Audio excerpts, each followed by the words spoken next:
তো দেখো guys, finally আমার খাবার রেডি। আর এইটাছে আমার একদম পাহাড়ি স্টাইলের সিদ্ধ থালি। তো যার কারণে তোমরা এই ভিডিওটা দেখাইতেছি, স্পেশাল ভিডিও। তো কেমন কুবুদ দিলে মানুষ এসব করে, মানে কুবুদ দিই না সুবুদ্ধি আমি জানি না সঠিক। মানে সিদ্ধ খাওয়ান যদিও আমার লাগে খাইলে আমার লাগে অনেক ভালো, কারণ আমার যত সমস্যা সব কিছুর এই একটাই ওষুধ, সিদ্ধ খাবার। বাট আমি খাইতাম পারি না আর কি, যার কারণে আমার স্যালাড এরকম গোলমোল। তো দেখি খাইয়া কেমন লাগে। অনেক দিনের শখ, ধুমা উঠতেছে যে বুঝতেছো নি, মানে ভাত দিয়েও ধুমা উঠতেছে, সবটি সিদ্ধ একদম। স্পেশালি কোরিয়ান সিরিজ দেখলে না, কোরিয়ান সিরিজের মধ্যে বেশিরভাগ সময় দেখা যায় এরা খুব সিদ্ধ খাবারই খায়। আর স্পেশাল একটা চিলি ইয়ে থাকে, মানে মরিচ ভর্তা, যেটা বাংলাতে আর কি। তো এইটাও আজকে আমি বানাইছি। তো প্রথমে আমি কোরিয়ানরার মতো একদম মরিচ ভর্তা দিয়ে একটা ক্যাবেজ লইছি, দিয়ে খাই একদম লাগে।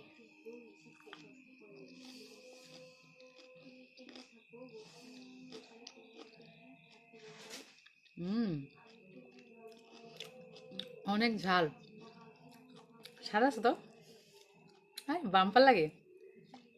আহ আসলে টেস্টি।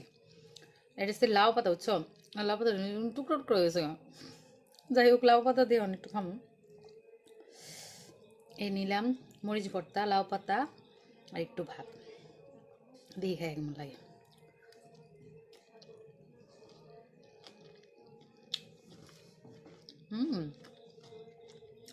দারুণ তো।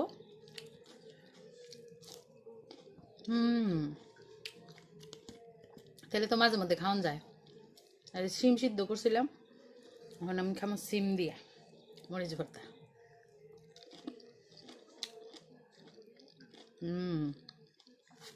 দারুণ লাগে। আসলে যে তারা খুব স্বাদ খুব স্বাদ বুঝছি না এতদিন। তবে সবচেয়ে যে বেশি স্বাদ লাগছে আমার কাছে ক্যাবেজ দিয়ে আর মরিচ ভর্তা, ভীষণ স্বাদ। তোমরা ট্রাই করতে পারো। আর আমি আর ভিডিওটা লেন্দি করি না, এখন একটু খাই। ওকে, টাটা, গুড নাইট।